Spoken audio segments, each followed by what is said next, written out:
Hello. Do you like watching animals? We do. Yes.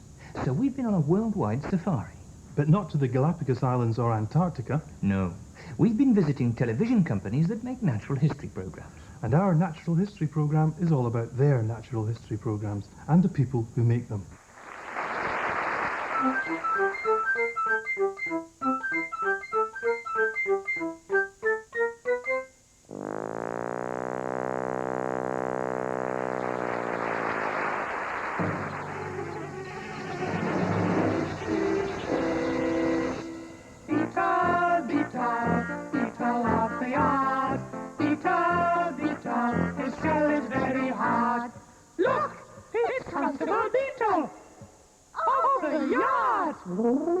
I was proceeding up a stem to the flower shop. It was the morning of the police beetle outing, and I thought that my wife would appreciate a little gift before I went off to enjoy myself for the day. The ant in the flower shop said he didn't really want to sell it, but I managed to get a lovely daisy in very good condition, which I think was a real bargain. Then it was off to the sandpit with my beetle colleagues. And here's the police beetle display team, who've come yards to put on this marvellous display.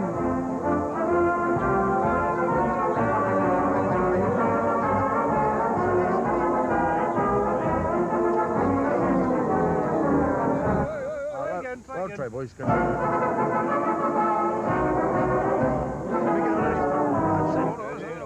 But I'm sorry to say that quite a few of them had had quite a lot to drink.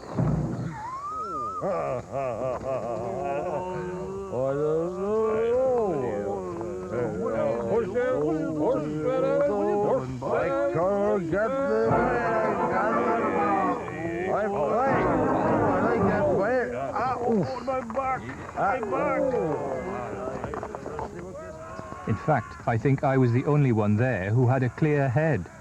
Will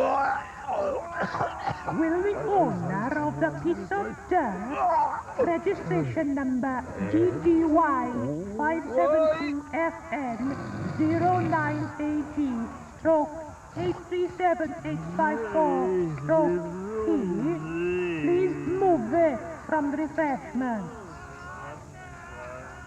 The chief insector was in a shocking state. But things got really out of hand when some of the lads started throwing termites down to the antlion. I should have arrested them, but they'd only have arrested me back. So feeling rather let down, really, I decided to go home. And what did I find? That lovely flower I'd bought for my wife had died. I don't know. Sometimes I just don't know.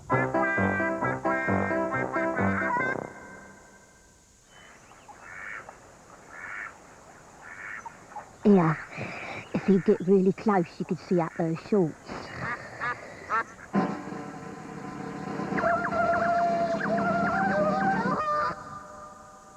Welcome to our Sezione Internationale Lione. International section. This week we bring you a German advertisement for the latest release from groundbreaking record label Deutsches Squeakaphon. Deutsches Squeakaphon was set up by Wolfgang Amadeus Diddley Diddley Dee, who loved animals and music so much that he brought them both together in what's become known as Beast Beat. Heil! Don't know what to do on this Sunday after Epiphany? Why not take a holiday with you? Yeah, in Chile it is hot, but up the Arctic it is chilly.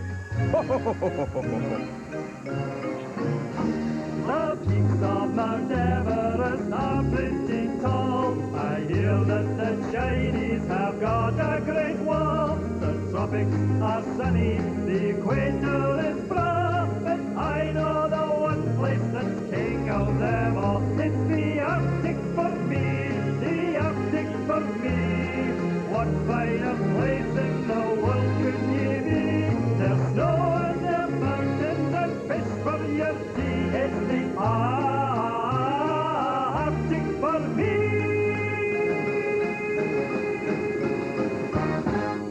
He has bare-faced cheeks, but why not go where there are no other tourists? Inside the sea, of course, silly twat. Come, come, come to the sea.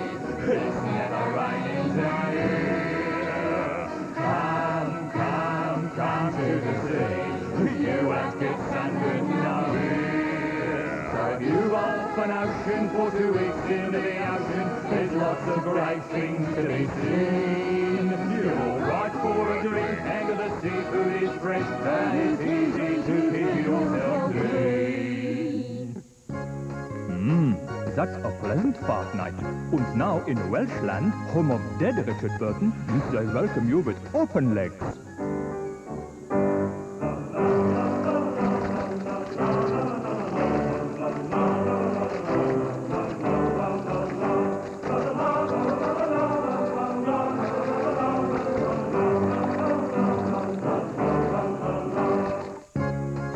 Take a break or just a small fracture with 20 holiday classics from Deutscher Squakie. And remember, not available in the shops. Why don't you just go away?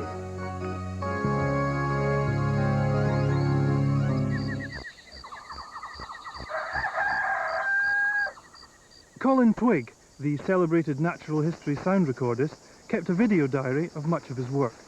Here are some edited highlights. April 91, Colin Twigg, Kenya. Wild track of elephant chewing.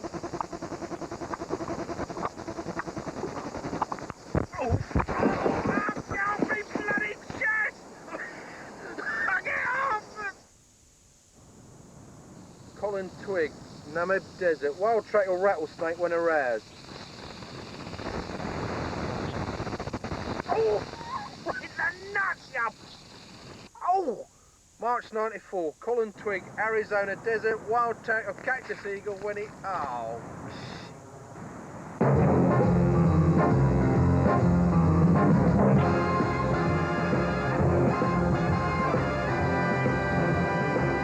My name's Penguin.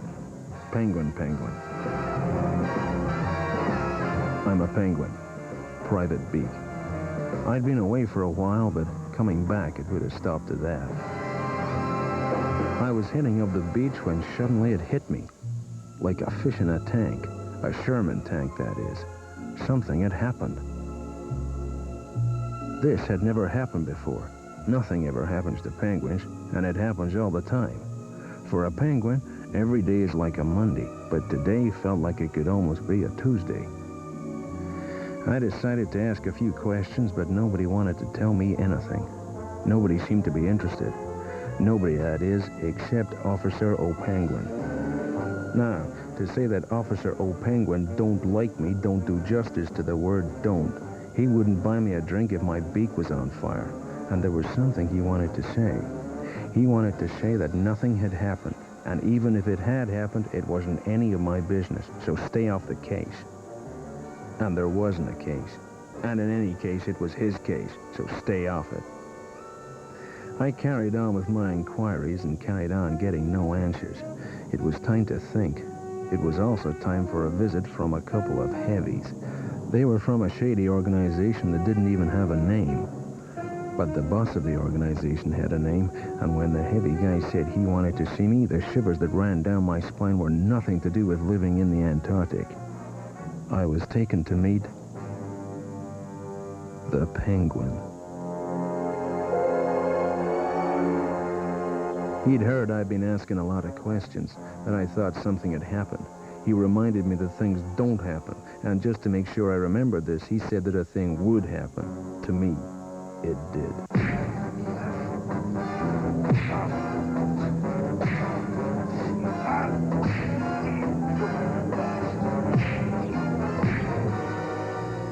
This investigation was ruffling a few feathers. It wasn't time for thinking anymore. It was time for drinking. I had one more trick up my sleeve, if I knew what a trick was, or I had a sleeve. I'd visit the ornithologist. Although he wasn't like any penguin I'd ever seen, he was supposed to know all about penguins. Maybe he'd know if something had happened. Word of beak travels fast, and soon there was quite a crowd of us. The ornithologist was very polite and introduced himself as Attenborough, Dave Attenborough. I popped the question, Dave, has something happened? Back came the answer. Yes, the snow's gone. That's what's happened. It's summer. Of course, the white stuff. It was gone. That evening, for the first time in a long time, I relaxed with my girlfriend. But I had an uneasy feeling that something was happening again. And before the end of part 1, let's have another look at the video diary of sound recordist Colin Twigg. Oh, get off me, help! No! No! Get out! Let me out! Get off me!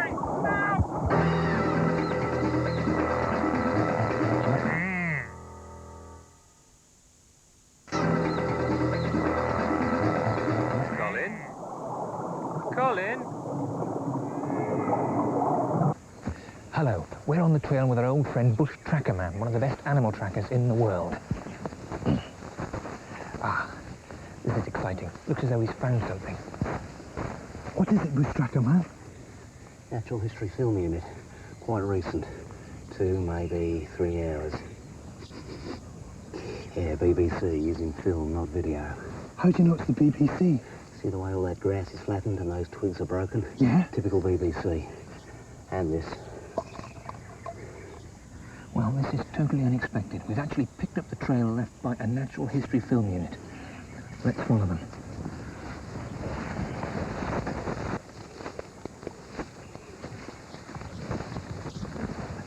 What is it, Bush Tracker Man? My shoelace was undone.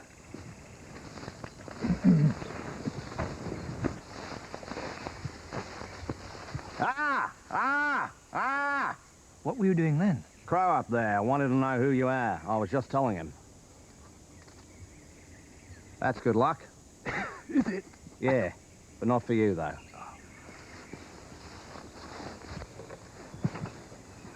Yeah, just as I reckoned. BBC can't go very long without a drink.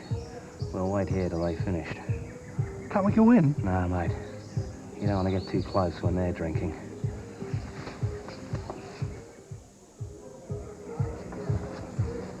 There they go.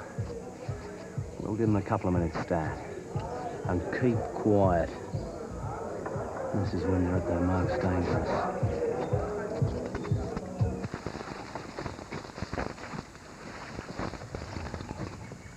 Well, this is pretty amazing.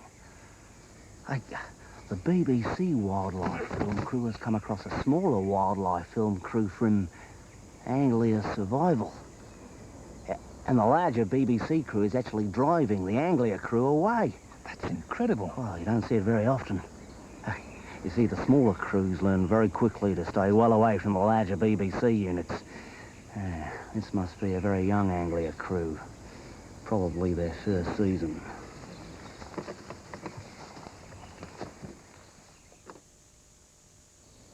So it was a sort of territorial thing, was it? Yeah, it's a real problem when you spend a lot of time with wild animals. After a while, you get to think like them, you know? A young, fit male will look at another male as a rival to be challenged, or even, if it's an unhealthy, weak male, as prey. You just can't help it, really. I'm sure you can't. Well, we better be on our way, Bush Tracker Man, but thanks for the adventure. Bye. Yeah, we've had a very nice day. Thank you very much, Bush.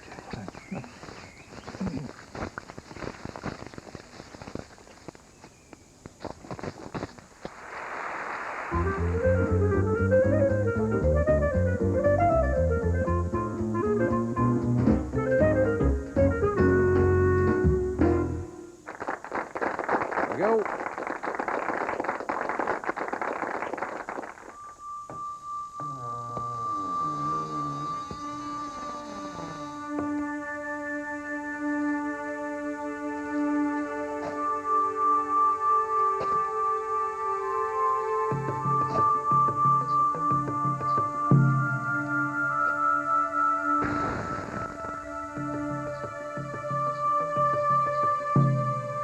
Well, of course, after that he had to give his woggle back.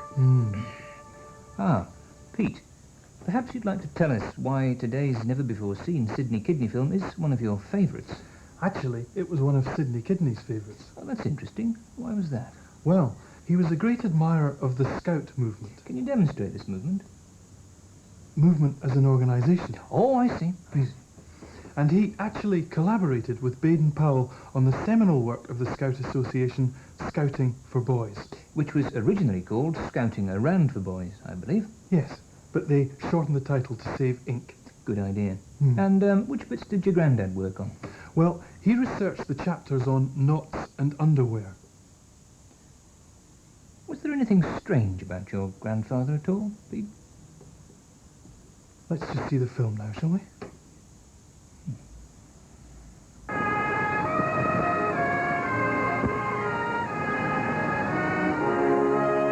I am speaking to you from deep inside the uncharted territory of the African jungle, where no man has been before, and I'm hoping to film the legendary animal that the natives call the orangutan, or old thing up a tree. Shortly, I shall be the first European to cross the plain of... and then we shall be in orangutan territory. We're riding along on the crest of the river. Good heavens, how astonishing! It's a troop of Boy Scouts. I heard the second Arbroath doing a map reading badge, and there is some confusion about the best route for Dundee. The boys don't seem to realise that they're on the wrong continent, and I haven't the heart to tell. I continue on my way, but pause to take in this extraordinary sight. How can these tiny birds have given birth to such a huge offspring? Reflecting that it is probably better not to know, I move on. But wait a moment, who's this? And what's it doing?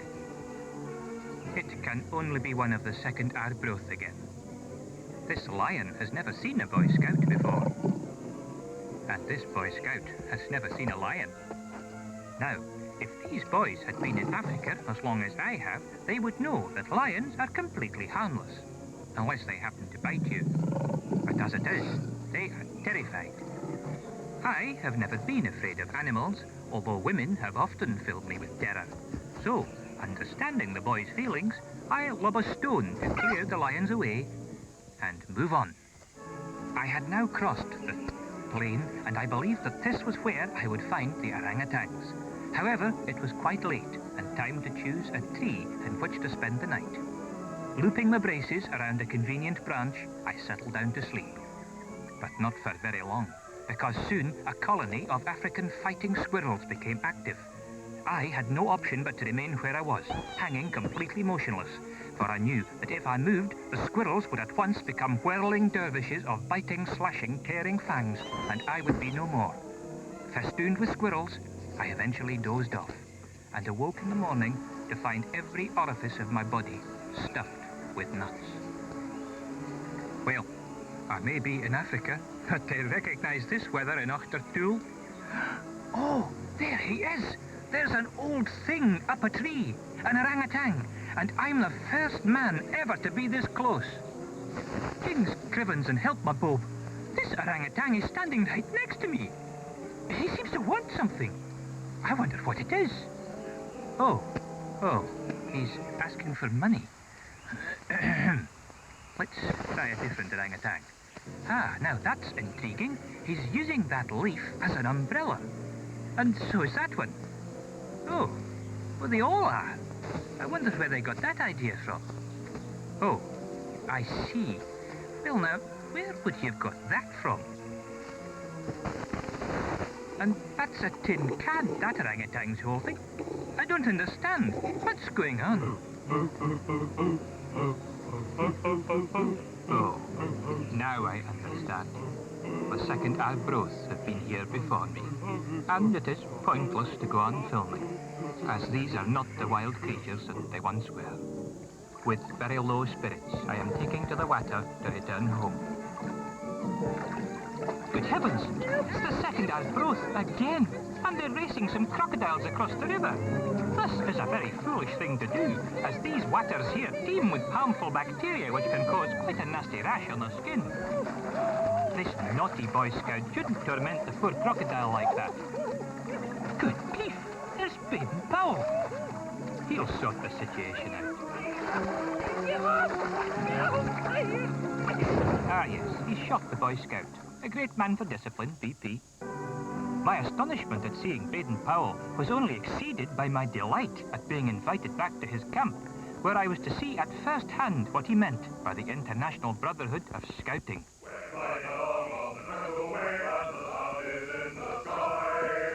The second Arbroath may have been a disgrace to their neckerchiefs, but These lads were a credit.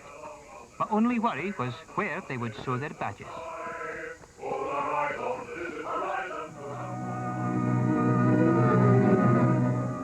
Well, that certainly made me think. Did it make... No, I suppose not. And I'm very sorry to say that that's the end of the series. We don't have any more programmes left. We've enjoyed it. Hope you have. Goodbye. See you next week. No, Pete.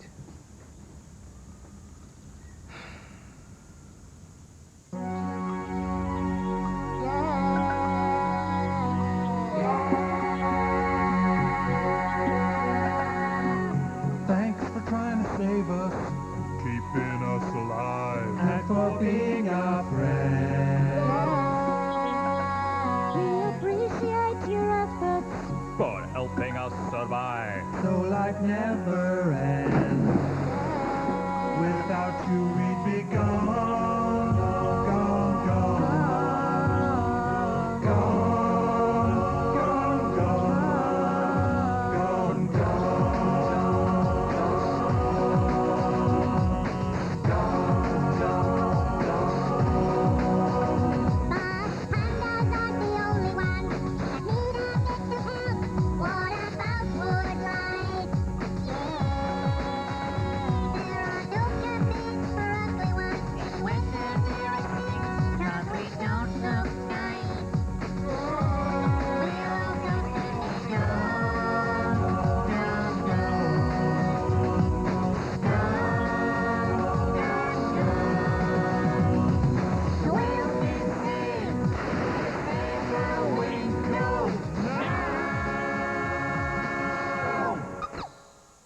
But hang on just a minute.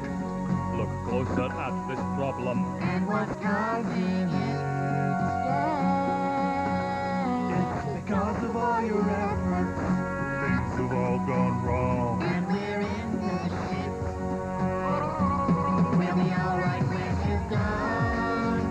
Gone, gone. Gone, gone, gone. Gone, gone,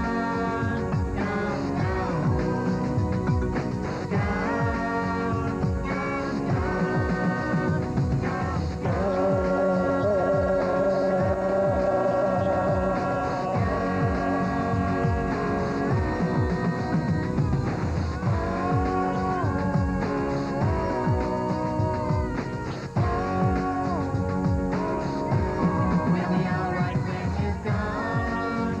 Gone, gone. Gone, gone, gone.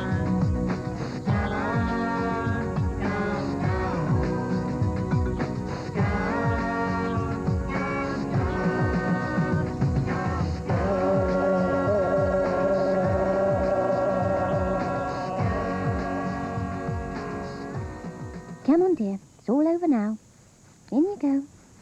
Night-night.